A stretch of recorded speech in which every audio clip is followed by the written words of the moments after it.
a bold vision and an undeniable sense of purpose, Jito Kayumba is one of the most influential leaders shaping Zambia's future. Currently serving as Special Assistant to the President for Economic and Development Affairs, Jito stands at the intersection of policy, innovation, and transformation, bringing real solutions to the table in one of the nation's most critical seasons. Before stepping into public office, he blazed a trail in private equity as a partner at Kukula Capital, where he pioneered investment strategies alongside global partners for nearly a decade.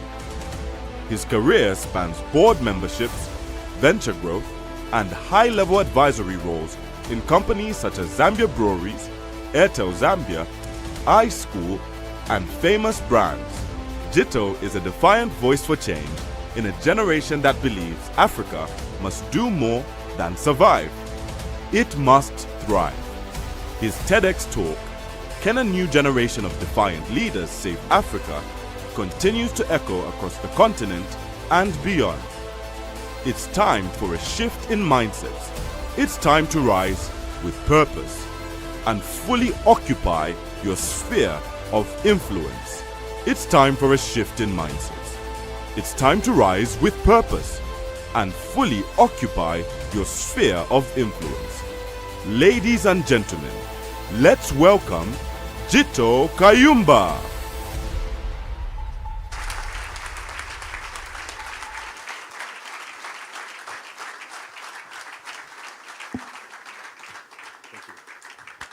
Thank you very much. Please, you may be seated. Wow. First and foremost, I want to convey greetings from the President of the Republic of Zambia, Mr. Hakainde Hichilema, who gave me permission to excuse my work from the office and be here today. So please, a big hand for our President.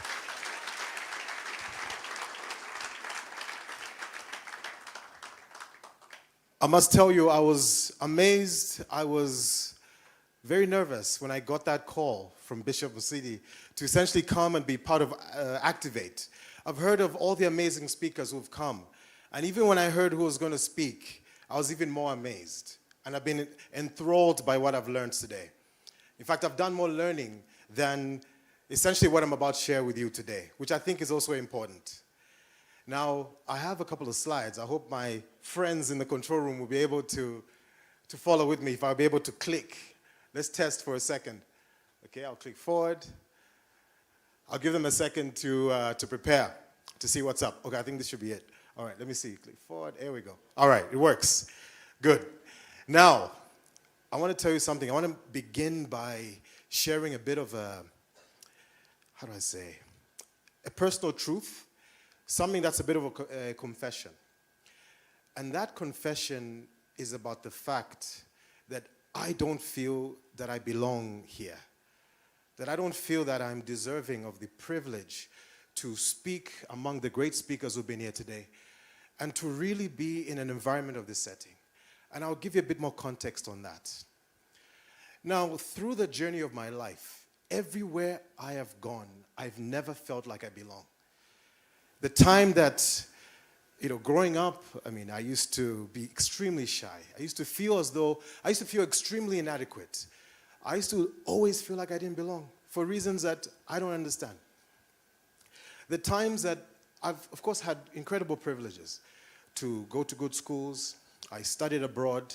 And even when I came back and I was looking for a way, because trust me, I did not know what I was going to do with my life, what I was going to do with my career. I felt so empty. I was at a time in my life where even when I was living at home as a very young person, to look for myself, to find that which would make me fulfill that I did not know yet, which was essentially my purpose, made me venture out because I felt like I did not belong even at home. And it led me to seek opportunities, to start from scratch, from a life of relative privilege to one where I had enormous scarcity, where I had financial challenges. I was seeking opportunities, hungry for opportunities, struggling to make ends meet. And of course, fate would have it that I came across some Danish guys who were researching how to essentially take advantage of the economic opportunity that exists in Zambia, essentially establishing a venture capital entity. And of course, I had a skill set in terms of advising on investment matters. And we built up a relationship. We became incredible friends. And the guys asked me, like, we want you to work for us. I refused. I said, no. If I'm going to join you, I'm going to come in as a partner. I have no money, but we'll find a way. Even if I get paid half, the other half will pay in my equity. But even as I began my journey in that company, I began to be seen within various fora of business. And I always was treated in a manner that I did not belong. Every transaction we did groundbreaking transactions. And that's essentially what happened. And I'll tell you about a moment. There's a time I was privileged to go and do a program in Morocco where I was presenting something on investments in Africa. And I ran into this lawyer who essentially was connected to someone very significant within a company called Airtel. And I think he had spoken to somebody else and whispered to the owner of that company, an Indian billionaire called Sunil Mittal, and says, I met a guy, I think this guy could be ideal for our board. And of course, I got a call, got interviewed, ran through a process, and I was made the youngest ever director. At the time, I was the youngest corporate director in Sub-Saharan Africa. I think a reporter told me at the time. And I remember the moment at the AGM where you have to be elected onto the board because you're there at the pleasure of the shareholders. Again, I was treated like I did not belong. So what's interesting is that the narrative has continued throughout my life, whether it be getting on Zambia breweries, Airtel. Of course, probably the most, publicly known. The time a certain gentleman who was inaugurated on the 26th of August, 2021, called me up to say, listen, I want you to be my special advisor for finance and investment. Of course, I was humbled, and I took up that opportunity. And of course, I took my oath to serve this country alongside him on the 15th of September, 2021. And social media was ablaze with who the heck is this guy? And then again, I felt like, whoa, I really don't belong there. I don't deserve that. But there's something strange about my life and my journey, and this ties into this Occupy narrative. It's always recognizing that I don't belong, that consistent sense of insecurity has been a driving force for my faith. That because I'm insignificant, because I know I am incapable and not belonging, that I always seek God. Always. All that I have, all that I've accomplished, and all that I am is because of my faith in God. That even at a time when I had nothing to speak of, not accepted in any realm that I was, for some strange reason, God made a decision that I should be there, that I should occupy those spaces. And it has been something that I've continued to depend on. And it's something I'll continue to depend on for the rest of my life, regardless of where God takes me. Now, I want to move into a bit more of this narrative around the need for God, the need for occupation, and the need to be significant participants in our economy. I want to drop you some leakages about what's happening in this country and how you can be part of probably one of the most phenomenal economic growth stories that this continent will ever see for a generation. Now, let me see if Now, when I was growing up, part of my sense of insecurity and that degree of not feeling incredibly confident, if you will, is that it made me a very curious person. It made me ask so many questions. I would ask questions like, I like that big building over there. Who owns that? That company that seems to be making a lot of money. Who owns that? And I came to a very painful realization, a painful conclusion, that every single time we, as Zambians, we transact, whether it be procuring a good made by a factory, whether it be a five-star hotel, whether it be going to buy goods and services at ShopRite, or even that Burj Khalifa that you see, Burj Kalingalinga that you see coming up, you wonder who owns all of this? And I came to a very painful realization that a lot of the wealth, a lot of the productivity, a lot of the things that make this economy move are ultimately not owned by you and me. And I made this realization a long time ago. And with a lot of research, I'll tell you, let me just see if it will go next. Oops, why is it stuck? Maybe I can get some help on the next slide, please. Thank you.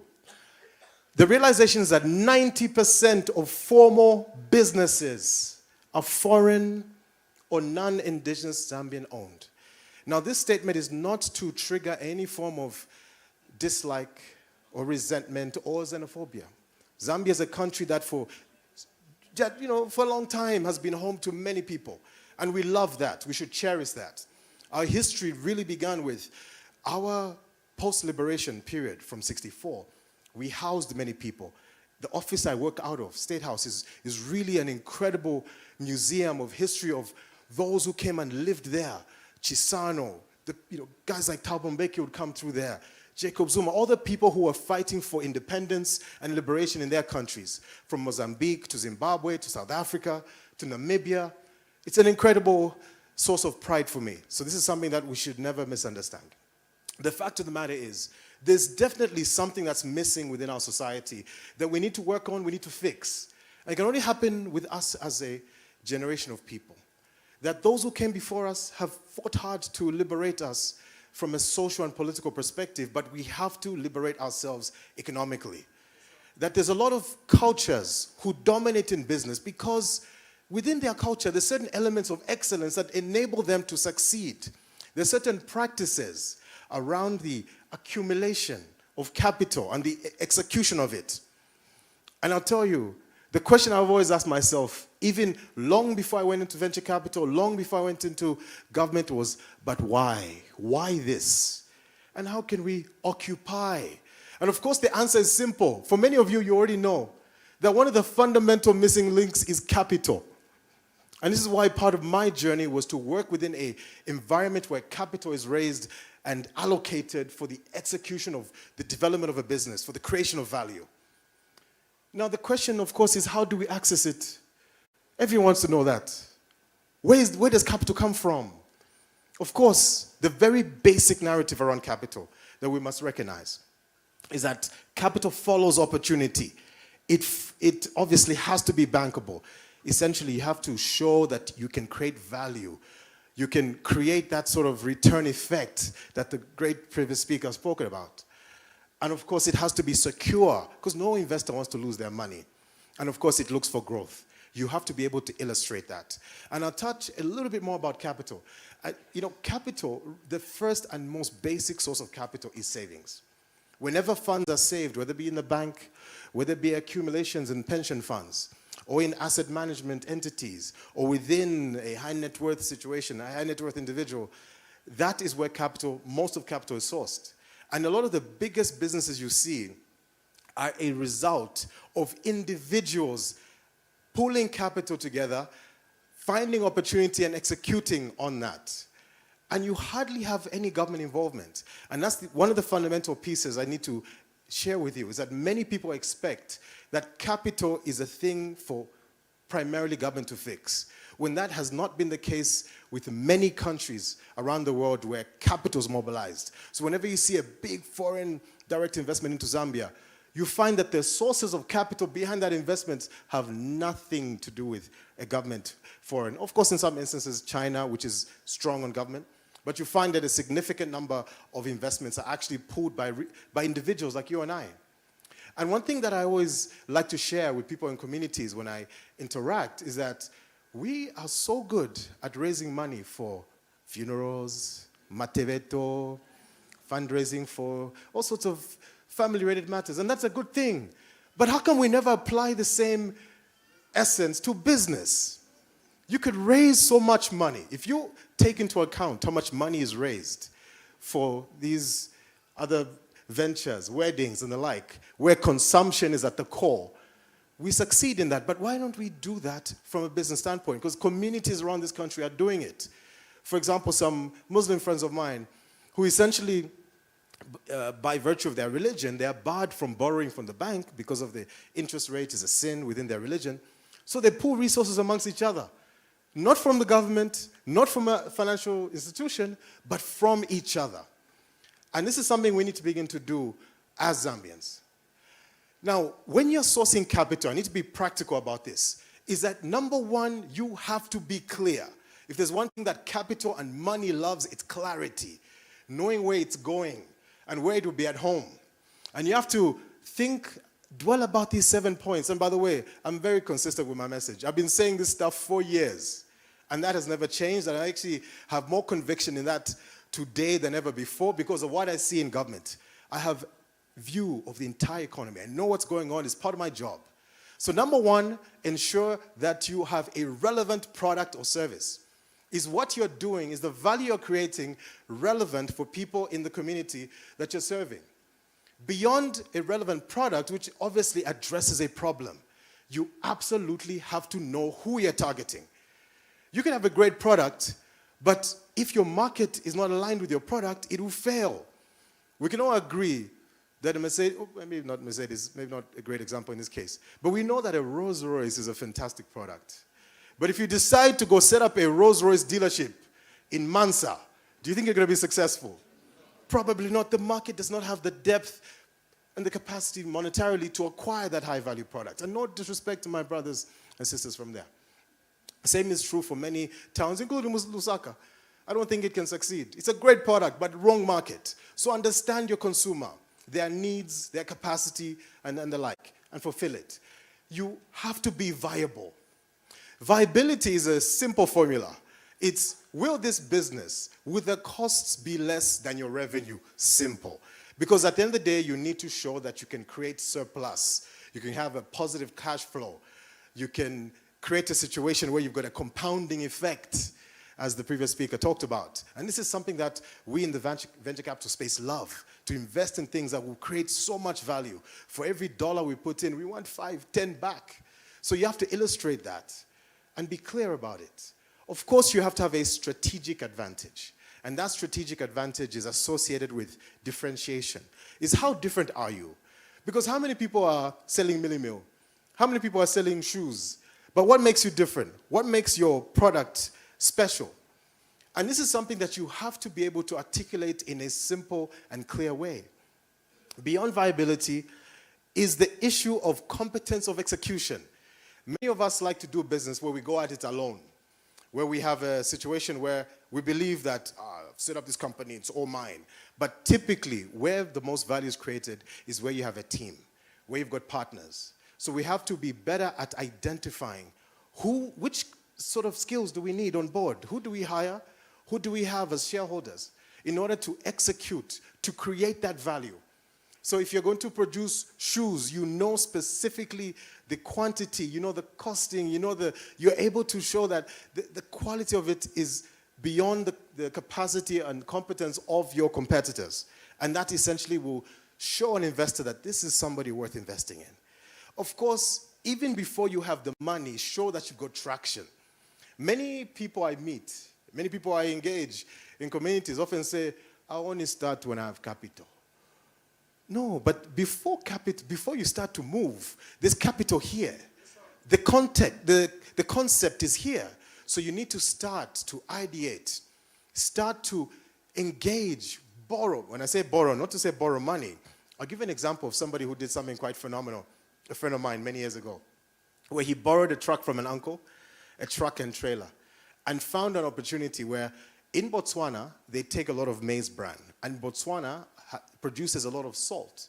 So what he did was he told somebody in Botswana, say, listen, I've got maize bran, pay me half in advance, I'll send the maize bran over. So he was able to borrow the truck, just utilizing his intelligence, and was able to arrange the maize bran on credit, did a down payment based on the prepayment he got, sent the truck into Botswana, came back with the salt, got paid by both, and essentially was able to start a business with no capital. So sometimes you have to use your intellectual capacity. Get curious, get perspicacious.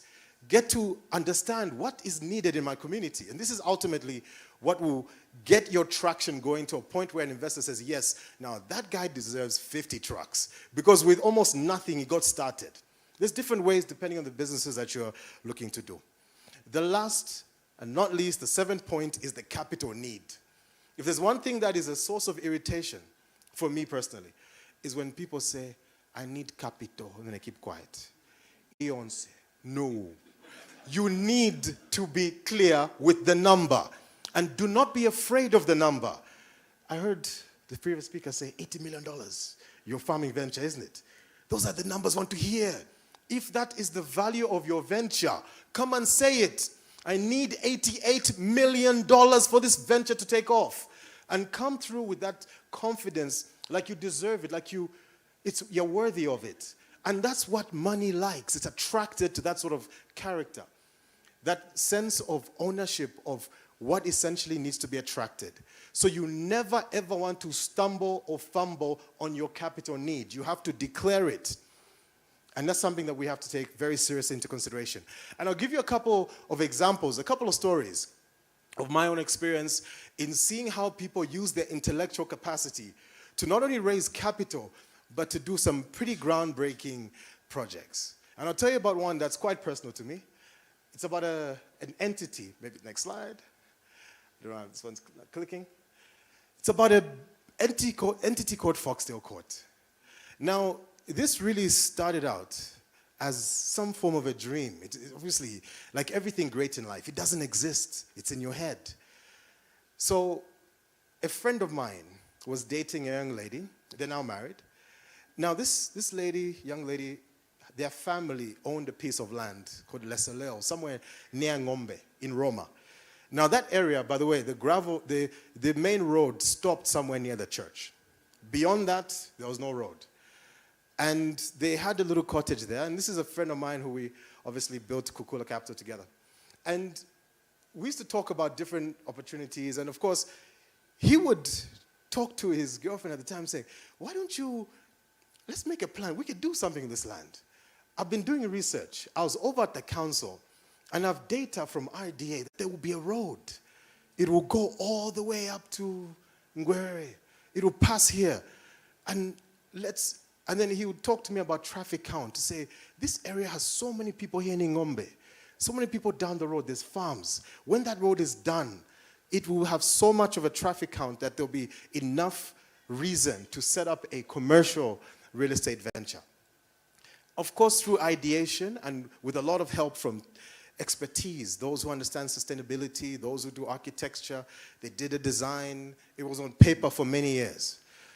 And then came the pitch to say, you know what, now I think we've got the concept. Before the road was done, by the way. Going to meet investors in Denmark. Going to FNB. In fact, before anyone lends you money, they have to see that first and foremost, you can put risk ahead. Because guess what? We didn't have any money. But these wealthy people we got to meet, we sold the dream that this can be a youthful building, a place that is sustainable, a place that will be the center of the community. And it will be filled with shops, with businesses, of young people. We have an anchor tenant. We're talking to Pick and Pay. They said if we build it, they will come. And this is another secret for people who know how to raise capital. They go and secure the cash flows before you build it. No power plant is essentially built with all the money being there. You go to Zesco, even when you don't have a power plant, to tell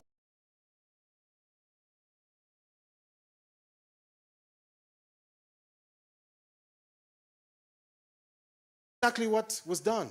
Is that these investors says, yes, we'll put in the seed. And I heard seed. We'll just put the seed money. Then the banks followed and said, we've seen you've signed with Pick and Pay. Next, the loan came in, boom, there you have it. It did not require anything in particular when it comes to the notion that one has to have everything together. Have the idea, build up the concept. And what I'm sharing with you is very simple. And this is something I like to do, is to break things down in a way that is digestible and doable. That's an example. Another example I want to share with you is about a guy called Josh Goldman. This guy is amazing.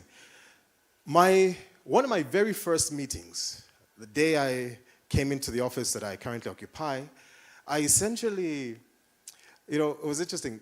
I got a message from a young lady working at a law firm saying, I've got a client. He's got a business. They're exploring mining opportunities in Zambia. He's been living on the copper belt for some time. He wants to see you. So I said, yeah, sure, no problem. Let me come through. I love to meet investors. Doesn't matter where you're from, local, foreign. As long as you're creating value for the economy, I'll see you. So this guy comes to my office and essentially starts to tell me a story about the time he spent in Chilelbombwe.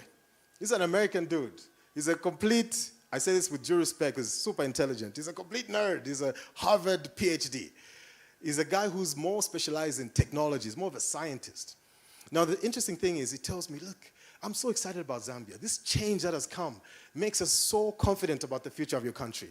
And we're looking for minerals. The world needs this, energy transition minerals, battery metals, cobalt, copper, nickel, so on. So we're looking for these. Now, I've seen an opportunity on the copper belt because there's KCM, and next door there's Lubambe, but in between there's a space that I think we can occupy. I'm in the process of negotiating with Lubambe. I want to cut off a piece of their license and work with you as government to give us another piece so I could go and raise money to develop this mining project. And I'm like, look, whatever you need, let's go.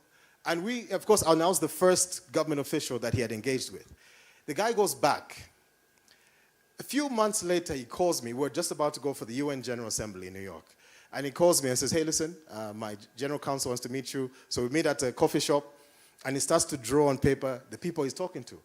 We're talking to Jeff Bezos. We're talking to Bill Gates. We're talking to these billionaires. They own a company called Breakthrough Energy Ventures, and they're very keen on this. But we're still raising money to explore. Now imagine, he just found the opportunity. He found the area, and of course, utilizing his skill set, began to explore.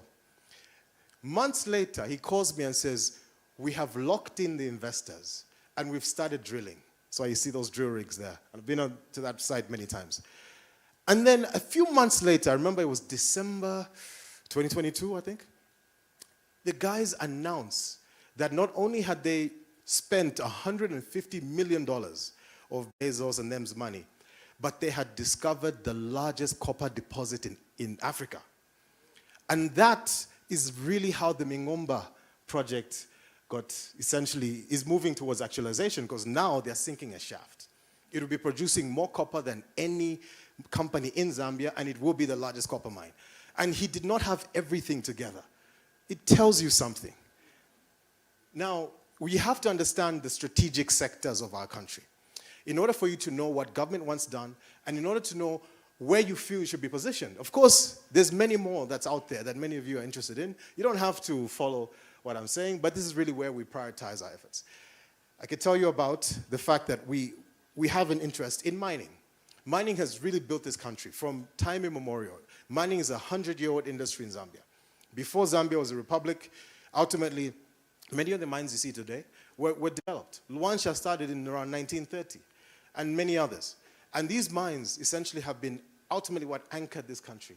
Everything you see today, the roads, the buildings, how our parents got educated, literally Zambia was leaning on this. So it is an anchoring sector, and it's generating more value than any other sector for the economy.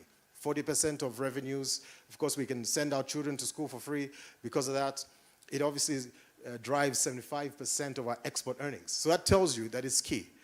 Of course, there's agriculture. Agriculture is extremely important in the context of the Zambian economy. And we've got targets. Not only do we have targets in mining to get to 3 million tons, and what that means for economy, but we've also got targets in maize, getting to 10 million. Wheat, soy, barley, getting to 5 million. Ensuring that we are food secure, not only for ourselves, but for the rest of the continent. And we're building a platform around that, which I'll touch on a bit. Of course, energy is topical because of the deficit we have. And we know where it came from, because of the fact that we had a drought. But of course, there's been a lot of work to ensure that we create a power mix, so we have sufficient solar. And many who've been entering the market are benefiting in a big way. And this is something that we need to have as entrepreneurs, as people seeking to occupy the economic space, is see a problem and say, that's where I belong. Every time, get excited when you see a problem in your community, in the economy, because know that that is exactly where your fortune will come from. That's where real value is created, is when you solve a challenge. And I can tell you the number of solar projects that are coming on stream, it's bewildering. So many. I visit almost each and every site, and they're fast moving. Of course, soon we'll have a power surplus. So we have to pay attention to that. Tourism has been phenomenal, and that's also another strategic sector. Last year, we had the highest tourist arrival rate in Zambia's history, 2.2 million tourists. There's various reasons for that, but know that Livingston is buzzing. Various camps are buzzing. Sometimes they tell us, we don't know what to do, we need to build more. I was talking to the team from Wilderness Safaris. They're the largest tourist operator in Zambia. I said, we're looking for more lodges to build, or we need to create more game parks because we can't handle the volumes of tourists coming in. So we're building more infrastructure for that. Manufacturing is key. Products and services that the country needs as well as the region. You know, Zambia is so lucky to be located where it is because of the fact that it's got 8 neighbors, plus 1 if you add Burundi. We share a water border up at Lake Tanganyika. Now, that gives us a platform to be able to sell to multiple markets. That we as 20 million people having a $30 or so billion economy is not just a limiting factor. It's that we can essentially leverage on the more than 300 or so 100 million people in the region that we're directly connected to. And the infrastructure is following to create that market access. Right now, Zambia is moving to be fertilizer secure because we're building more fertilizer plants than ever before. We're seed secure. We're essentially secure across many areas. And of course, I'll touch on that a little later. Of course, digital infrastructure. Young people are excited about AI and all sorts of things associated with technology. So this is something that we must continue to observe and see that. And I don't have to tell you everything. Sometimes I get shocked. People come to me just a few days ago, as a Nigerian actor, Kanayo was telling me about the film industry in Nigeria and how bustling it is. Explained to me how much they make. I was shocked. I said, we need to add that as a strategic sector. And we're working on something. So there's so many sectors that I'm not exposed to. And by the way, government doesn't have every solution to every problem. We don't know everything. So you have to utilize us. Come to us whenever you feel you can do something of value. And I'll tell you how I digest information from private sector. Because there are times when I know that, this one won't work. This one has too much doubt in them. But there are those who, and I'll give you a bit of a leakage of my process, how I analyze the anatomy of a deal that's going to create sufficient value. Yeah, I love this anatomy of the deal. I should write a book about this. So, the first thing in assessing an opportunity is the opportunity. A deal begins with knowing that there's something that's needed. Knowing that, is this a marketable service? Do we need power, yes or no? Yes. Now, we have a deficit, a significant one. But that deficit is narrowing because people are seizing that opportunity. You have neighboring countries that also need power. And our population continues to grow. The demand on power would grow. More mining companies are opening, and they consume 60% of our power. So you have to identify an opportunity led by a marketable product or service. Then you have to find an asset like that bare piece of land that was at Foxdale Court, an asset like a piece of land which could be a solar plant. I heard a story of a guy who went to see his chief and says, please, Mamfumu, just write a letter that I get this land. I need to go and raise money to put a solar plant. He's working on it. I like his thinking. He's a young guy. He's almost beyond his depth, if you will. But I like his spirit, and I'm helping him, and I believe he's going to succeed. Using assets that he doesn't even own to create a project. So have an asset that could be utilized to essentially leverage on an opportunity. Of course, promoters are important. Bring the right stakeholders into the room with you. Ask a question. The question I often ask is, who's behind the investment, and are they a good fit for this opportunity? If you come to me and tell me, so Chaka, you tell me like, my brother, I'm looking to build, I'll go back to power, because power is a topical thing. I want to build a power plant. I want to build a mine. I need to think to myself, I love Chaka's music, but is he the guy who can do this? But if he comes to me with Oscar, and Oscar says, actually, I'm in mining, and I have X amount of data, I've got this and this. Oh, I'm also talking to Rio Tinto. Then I'll say, okay, I think here we have a project. So ensure you have the right promoters working with you. And then, of course, have a capital structure. I touched on this before. Now, capital structure is really how a project gets funded. Debt and equity. Equity is really just the money that comes as part of the cost of a project, but that is not borrowed. It's risk capital that either comes from an investor, as equity, part of the shareholding of a construct. And one thing I'll tell you a secret. Sub-Saharan Africa outside of South Africa. That's the Chisamba 100 megawatt power plant. It was raised using that sort of ingenuity. And this is the type of governance system that the president has inculcated in terms of deal making for the benefit of the country. So have a capital structure that's clear, that is easily, you'll be able to, communicate it. Of course, risk mitigation is key because guess what? Every project has risk. And no risk, no reward. So you have to recognize that risk exists. And that risk you should be able to articulate to a government official or to an investor that, look, yes, if this thing can fail, but we've got these safeguards. We've got this contract. Usually you use legal mechanisms. There's different ways to mitigate risk. Now, of course, incentives are always sought after by investors in order to improve the project economics. Because if there's a tax rate of 30%, VAT, and you've raised $100 million for your project, and you won't be able to make money until year 7, you can ask the government, say, listen, I need a break for 5 years. So I could pay my costs, I could employ people, and trust me, by year 7, I'll be a serious taxpayer. And these are things that you can ask for, and this is something that anyone can ask for. And that has catalyzed a lot of projects. So in very basic terms, I want to share with you that you have to define your relevance. In order for you to occupy your space in the economy, you have to solve a problem. Find that problem, identify it, solve it. You solve it by creating value. These are very simple steps.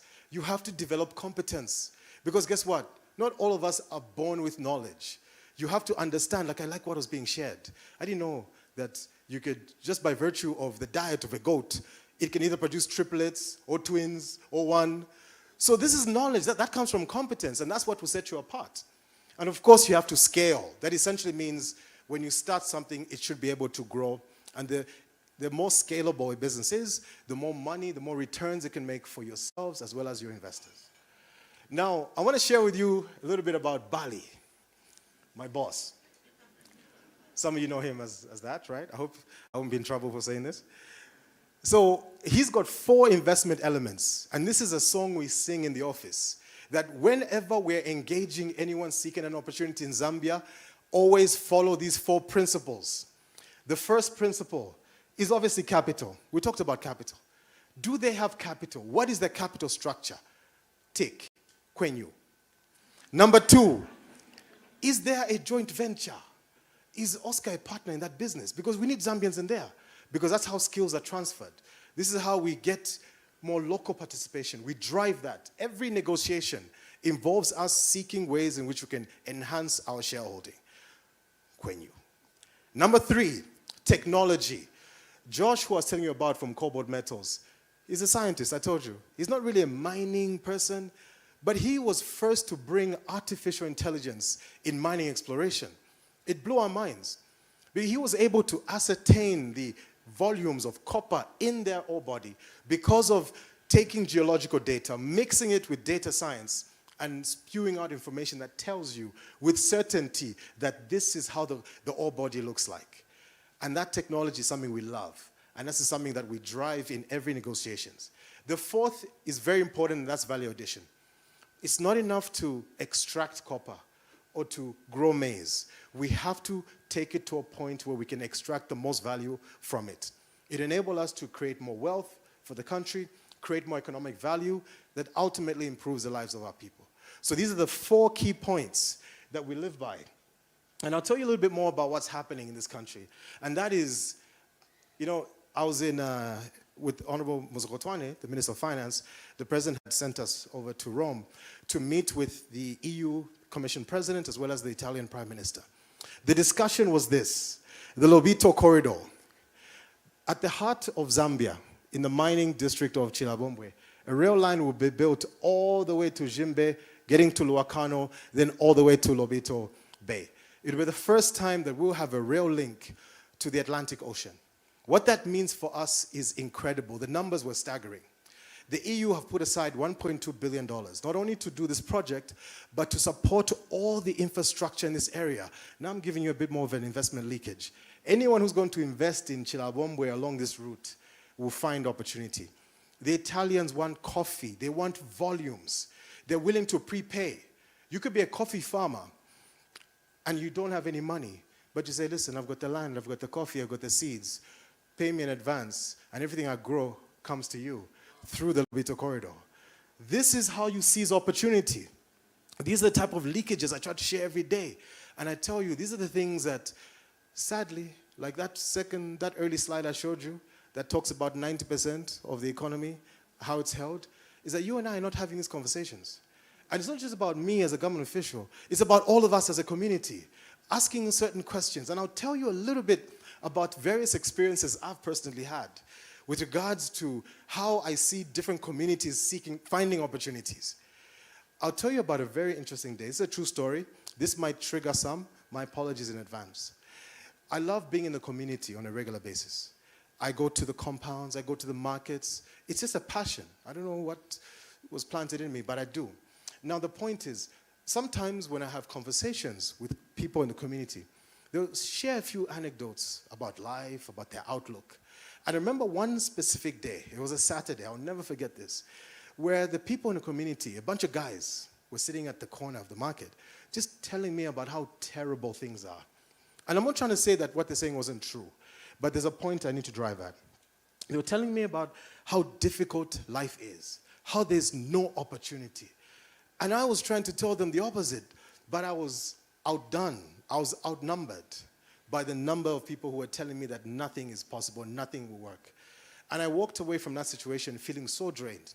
And it's okay, I'm a human being, I have permission to sometimes feel that way. By virtue of my work, I never want to be discouraged, because guess what? I should be strong even for you. Because part of what I do is to bring in what creates value for you. But it's also important that you also meet us halfway by also having that degree of optimism. And I'll touch a bit more about this. Later in the day, my little daughter was going for a birthday party. One of her close friends happens to be an Indian girl. And I was there at that birthday party. I was talking to the dads. And these dads, most of them were Indian dudes. It just so happened. And I was just eavesdropping. The conversations were interesting. One guy's telling me about some red spray that goes on grill bars or grill doors. And he talked about how valuable that is and where to source it and how much margin you can make from that. And they were talking without even necessarily having the financial capacity, but they were sharing the idea so that they could plan on how they can bring that and add it to their business mix. Another guy told me about the fact that he's moving into egg trays. He says, egg trays are going to be the next big thing. The reason is I was listening to Honorable Musokotwane in Parliament announcing how he's adding tariffs to the importation of egg trays from South Africa. It will make the pricing uncompetitive. If we bring in that machine, we'll collect old cardboard boxes and recycled paper, put it in that machine, churn out those egg trays. We'll sell it at 15% less and make a killing. ShopRite will buy, Golden Lay, you name it. And I was thinking to myself, like, this is very refreshing. And I walked away feeling more optimistic. So we have to be mindful about the things that we talk about in our communities, the things that we say. Because mind you, the power of the tongue is very powerful. Regardless of your circumstances. Yes, there may be no food at home. But if you speak abundance, you speak opportunity, that's how you end up finding that 90%. So we have to move into that realm. Now moving to the next slide. The future, I'll tell you, of Zambia is bright. I have too much evidence. I've been telling guys, by the way, little secret, I go to the same gym as Bishop Msidi. And sometimes in the locker room, we chat. And I tell them, the kwacha is 27. I tell him, give us till June. Watch. Currency stability. Inflation. Yes, cost of living is an issue. It's coming down. Debt restructuring, done. Creating more confidence in our economy. That's done a lot. The banks are so excited. They're making a killing. Fuel costs. Because of policy, it's being managed. We can't control the price of fuel completely because we don't produce the fuel. So if fuel globally gets to $300 a barrel, we can't do much about it. But we do what we can to mitigate how we manage the costs from transport and who's the supplier of it. Of course, the GDP is rising. Productivity is rising. Mining production, where we have the greatest bumper harvest in our history this year. More than 3.6 million tons of maize. We have enhanced exports of various non-traditional exports. Like, for example, ceramic tiles. Zambia is a big exporter of that now. Of course, I told you about the tourist arrivals. Record-breaking investments. $11 billion in mining. More than ever before in a single period. In 3 years and 10 months. Of course, interest rates will follow. They will start to reduce. The cost of capital will come down. Food security. Even a year after a drought, you have the greatest harvest. It can only be God. We did our part strategically, but we leaned on God for this. Of course, energy sufficiency. We need that. We still have a deficit. We are working on it tirelessly. We do not sleep. Trust me. Those who work with me, those who live with me, they'll tell you. We do not sleep. Now, moving on to the next point, I need to ask you a question with regards to your role in the economy. Will you be a spectator or a participant? One more time. Will you be a spectator or a participant? Another question. Will you occupy? Yes. One more time. Will you occupy? Yes. That's exactly what I want to hear. And I hope I've given you enough information that will make you feel confident enough to be a participant in our economy. I want to close out with a couple of Bible verses, courtesy of a phenomenal man. You know, I've been mentored by Bishop Msidi. And I need to read this scripture to you because this is core to things I believe. And it's always amazing. When you have faith, God plants the wisdom in you. Then you go and realize that that same wisdom is in scripture. And I say this all the time. Now, Philippians 2, verse 12 to 6 says, do everything without grumbling. Therefore, my dear friends, as you have obeyed, not only my presence, but now much more in my absence, continue to work out your salvation with fear and trembling. For it is God who works in you to will and to act in order to fulfill his good purpose. Do everything without grumbling or arguing, so that you may become blameless and pure, children of God without fault in a warped and crooked generation. Then you will shine among them like the stars in the sky, as you hold on firmly to the word of life. Do not be pessimistic. They'll tell you, you're going to fail. Tell them, no, I will not be pessimistic. I will occupy. Because you don't take it from me. Don't take it from that bald-headed, bearded guy from State House. Take it from the Bible. The second, I love this scripture. It also adds to a story that I love, the Moses story. Now, Numbers 14, verse 22 is as follows. This one really hits me. Because all these men who have seen my glory and the signs which I did in Egypt and in the wilderness, and have put me to the test now these 10 times, and have not heeded my voice, then certainly shall not see the land of which I swore to their fathers, nor shall any of those who rejected me see it.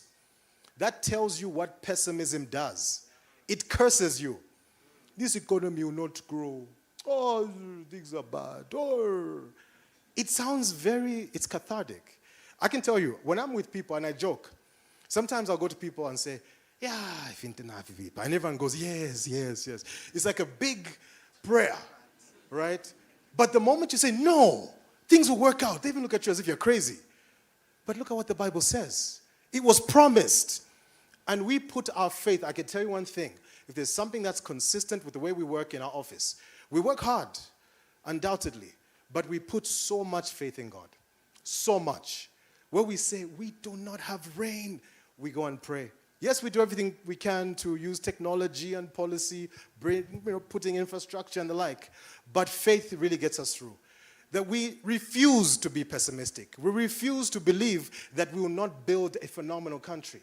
That there are many people who say, these people, what are they thinking? What are they doing? It's been 2 years, 3 years already. They have not achieved anything.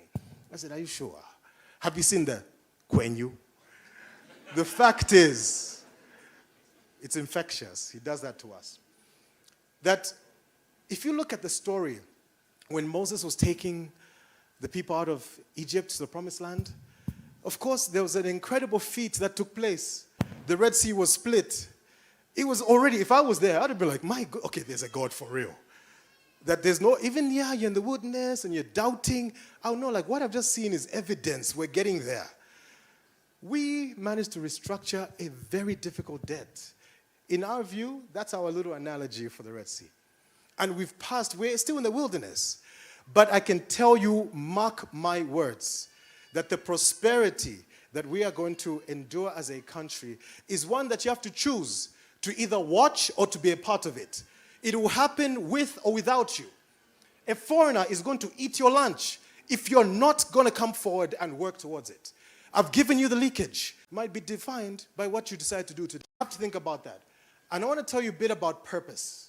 I want to go back. Sorry, just one slide back. As I move to conclusion, I want to tell you about purpose. I think this is that moment where everyone stands up, and then there's the piano. I was watching. I need to learn. Is it somebody who can play the piano? Can somebody do that for me, please? No, where's the piano guy? Come on. I need my moment. Hey, I'll give him some time. Okay, when the piano guy comes, we'll stand up. Okay, he's chilling somewhere. Okay, fine. I'll do next time. I have to prepare next time. So, now, here's the thing. When I was growing up, I knew I was very fortunate to have 3 meals a day, to go to a good school, to basically be in a situation that was definitely one, from a Zambian standards, significantly of privilege. The vast majority of the people in this country live in poverty. I've known this from the time I was young.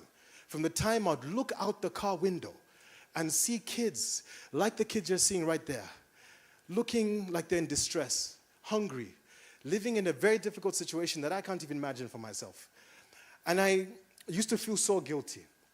And this is where I believe my purpose came from. That one day when I grow up, that I'll be someone who will be a contributor to the welfare of people like that. When people ask me, why are you always in the markets? Why are you always in the streets? Why are you always mingling? I mean, yes, we can be in boardrooms and all these fancy places, but I feel so at home in those communities because I know that ultimately that's who I work for. And that I am incomplete if I do not serve them. Yes, please, you may begin to do your thing. And I tell you, this is really how I believe that we must all be. That even as we look to occupy space in our economy, we have to ask ourselves, why? Why is this necessary? Why go through the stress? Because trust me, what I've just shared is not easy. What we had to go through for Foxdale Court, or every business we invested in, it was not easy. Josh went through years staying in a tent in Chilabombwe, like a Muzungu from somewhere in New York, living there, struggling to figure out how does this thing work. And I tell you, okay, here he comes.